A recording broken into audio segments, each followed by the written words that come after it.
भारत सरकार के राष्ट्रीय अल्पसंख्यक शैक्षणिक स्थान आयोग के कार्यवाहक अध्यक्ष शाहिद अख्तर ने शनिवार को नूंह में युवाओं, शिक्षाविदों और अल्पसंख्यक शिक्षण स्थानों के प्रतिनिधियों से संवाद करते हुए कहा कि भारत की सबसे बड़ी ताकत युवा हैं और शिक्षा की तरक्की व खुशहाली का सबसे प्रभावी माध्यम है।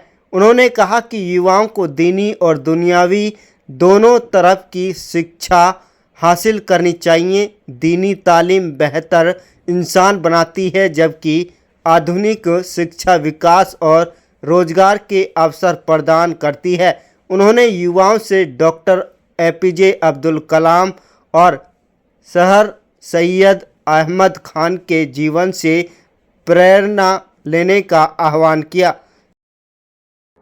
आज कमीशन का एक ऑफिसटिंग चेयरमैन होने के नाते आज मेवात का एक दौरा है और इसमें एक तो जो माइनॉरिटी एजुकेशनल इंस्टीट्यूशन जो 6 रिलीजियस माइनॉरिटीज कम्युनिटी के है, जिसमें Muslim, Christian, Sikh, Buddhist, Parsi and Jain, इनके द्वारा जो एजुकेशनल इदारे इस्टेब्लिश किए गए हैं, उनकी एक मीटिंग जो डीएम साहब के साथ में डीएम ऑफिस में रखी गई है, उस मीटिंग के लिए आना हुआ था। उसमें क्योंकि जब मैं कहीं पर जाता हूँ तो मीटिंग से पहले जो वहाँ के लोग हैं उनसे एक इंटरेक्शन प्रोग्राम मेरा होता है। तो क्योंकि मेवात में मुझे आना था तो कुछ युवाओं जो यूथ है वहाँ के, वो लगातार कमीशन में अपने कुछ मामलात के लिए मिलते रहे हैं, और चाहे जामिया के स्टूडेंट हो या दिल्ली यूनिवर्सिटी के या जेएनयू के, तो यूथ की एक ख्वाहिश थी कि मैं आऊं तो उनसे भी एक बार मुलाकात करूं। तो आज उनसे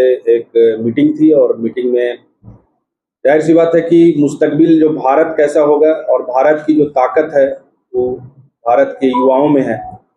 तो युवाओं से जो मुखातिब होकर खास करके मुस्लिम माइनॉरिटीज के जो यूथ है उनसे जो बातें हुई हैं, उनसे जो बात तालीम से रिलेटेड हुई है कि किस तरह से तालीम से तरक्की और खुशहाली मुमकिन है। युवाओं को बातचीत के क्रम में ये बताया गया है कि जो तालीम है वो चाहे दीनी तालीम हो चाहे दुनियावी तालीम हो, दीनी तालीम ज़रूरी है एक बेहतरीन इंसान बनने के लिए, और दुनियावी तालीम ज़रूरी है तरक्की और खुशहाली के लिए।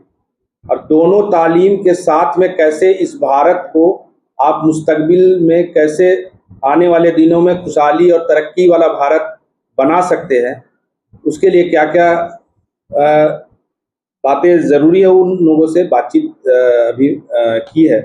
और ये डायरेक्शन है कि सबको तालीम लेना कितना ज़रूरी है, एजुकेशनल इदारा इस्टेब्लिश करना है। क्योंकि एक डेटा अभी मैंने इनसे शेयर किया कि मुस्लिम के पॉपुलेशन जो है माइनॉरिटीज़, क्योंकि मेवात मुस्लिम पॉपुलेटेड एरिया है, तो उसमें अगर एजुकेशनल इदारे की इस कमीशन की बात करेंगे 14,270 के, तो सबसे ज़्यादा जो एजुकेशनल इंस्टीट्यूशंस है वो क्रिश्चियन कम्युनिटी के, तो 3% है।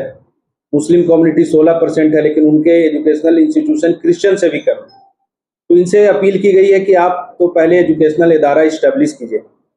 और एजुकेशनल इदारा इस्टेब्लिश करने में जो इंस्टीट्यूशन है वो इंस्टीट्यूशन कैसा होना चाहिए कि कुछ लोगों के नाम भी इनको बताए कि एक तो आप दुनियावी तालीम, अगर दीनी तालीम ले रहे हैं तो आपका जो रोल मॉडल होना चाहिए, आपके जो लास्ट पैगंबर है मोहम्मद सल्लल्लाहु अलैहि वसल्लम होने चाहिए, उनकी ज़िंदगी को स्टडी कीजिए। और रहमतुल आलमीन पूरे दुनिया के लिए रहमत बनाकर भेजे गए थे।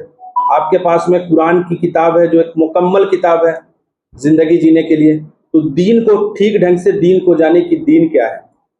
दुनियावी तालीम के लिए फिर मैंने कहा है कि ज़्यादा से ज़्यादा आप एजुकेशनल इदारा आप खोलिए, उसमें बच्चों को पढ़ाइए। और बच्चों को पढ़ाने से पहले बच्चे कैसे युवा ताकत बने, उसके लिए भारत क्या है, भारत को जानने की ज़रूरत है। हमारी सांस्कृतिक विरासत, हमारे तहजीब क्या है, मुल्क ये जो है किस तरह से जब भी ज़रूरत पड़ती है, चाहे जितने भी कम्युनिटी के लोग, जो भी धर्म के लोग यहाँ पे इस हिंदुस्तान में, सबको एक्सेप्ट ही नहीं किए बल्कि उनके रिस्पेक्ट भी किया और उनको जब ज़रूरत पड़ता है प्रोटेक्ट भी करने का काम इस भारत ने किया है। और भारत पूरे विश्व के कल्याण के लिए बात करता है। वर्ल्ड इज वन फैमिली, वसुधैव कुटुंबकम की बात करता है। इस भारत को ही मैंने कहा कि युवाओं को जानने की ज़रूरत है। ये भारत इन टोटो का है। इस्लाम को सही से जानना, भारत को सही से जानना। और तीसरी बात है कि तालीम के लिए जब आप बात करेंगे, खास करके मुस्लिम माइनॉरिटीज़ के लिए, क्योंकि मुस्लिम युवा यहाँ ज़्यादा थे, कि आप सर सैयद अहमद खान साहब की ज़िंदगी को पढ़िए। उनके ज़िंदगी को जब पढ़ेंगे तो 1859 में जो उन्होंने मदरसा खोला, उस मदरसे में मॉडर्न एजुकेशन की उस समय 1859 में उन्होंने बात की थी। उनके ज़िंदगी को आप पढ़ेंगे तो उन्होंने अलीगढ़ मुस्लिम यूनिवर्सिटी स्टैब्लिश किया। अलीगढ़ मुस्लिम यूनिवर्सिटी पूरी दुनिया में जाना जाता, मैं भी वहीं का पढ़ा हुआ। तीसरी बात, उनको एक मैंने बताया कि डॉक्टर एपीजे अब्दुल कलाम की ज़िंदगी को पढ़िए। एक कॉमन आदमी कैसे इस देश के सबसे बड़े पोस्ट पर पहुंच सकता है। पोस्ट के साथ पहुंचने के साथ में उनको डायरेक्शन दी गई कि उनकी ज़िंदगी को जानिए, इस बुनियाद पर भी जानिए कि वो मुस्लिम कम्युनिटी के थे, लेकिन उनकी एक्सेप्टेबिलिटी सभी कम्युनिटी में थी। चाहे वो मेजॉरिटी कम्युनिटी, हिंदू कम्युनिटी की बात कीजिए तो भी अगर उनके मानने वाले लोग, उनको चाहने वाले लोग हर कम्युनिटी में थे। तो ऐसा बनना है, एक भारतीय बनकर भारत की सेवा करने वाला, एक यूथ बनकर इस भारत को आगे ले जाने वाला भारत बनाना है, उनको डायरेक्शन दिया गया। दूसरी बात है कि नशा मुक्त ये बने, क्योंकि नशा आदमी के अगर जहाँ पर भी ये चला जाता है, जिस परिवार में चला जाता है, उसमें ये दिक्कत आती है कि परिवार बर्बाद नहीं होता, उस समाज और कहीं ना कहीं जो यूथ की ताकत है उसको नशा जो है उसके साथ में लड़ाई लड़ रही है। तो नशा के लिए मैंने कहा कि एक आप काउंसलिंग इसको सेल खोलिए, नशा मुक्ति केंद्र यहाँ पे होना चाहिए और उसको नशा से कैसे यहाँ की युवा दूर रहे उसके लिए डायरेक्शन दिए गए हैं। नशा के साथ में पर्यावरण कैसे रहे, क्योंकि और साफ सफाई कैसे रहे, क्योंकि दीनी तालीम हमें सिखाती है कि पाकी जो है हमारा, साफ सफाई है वो ईमान है। तो जब ये दीन सिखाता है तो स्वच्छ भारत का जो अभियान है उसके साथ जुड़ना चाहिए। हम खुद अपने आप की सफाई तो करें ही, हम अपनी साथ साथ में अपने मोहल्लों की सफाई और उसको भी स्वच्छ भारत के अभियान के साथ में लगे। तीसरी बात है कि पेड़ लगाना और पर्यावरण के साथ जुड़कर रहना युवाओं की जिम्मेदारी है, क्योंकि आप देख रहे हैं ग्लोबल वार्मिंग के दौर पर हम जा रहे हैं। तो पेड़ लगाना ये एक जिम्मेदार, मैंने यूथ को जो डायरेक्शन के साथ में उनको जिम्मेदार बनना है, क्योंकि वही ताकत है, हमारी ताकत वही है। और ताकत के साथ में जो महत्वपूर्ण बातें हैं, पेड़ लगाना भी है। भारत सरकार भी माँ के नाम पे एक पेड़ लगा रही है, तो उसको भी पेड़ लगा कर मतलब सभी को आगे बढ़ चढ़ कर लगाना चाहिए।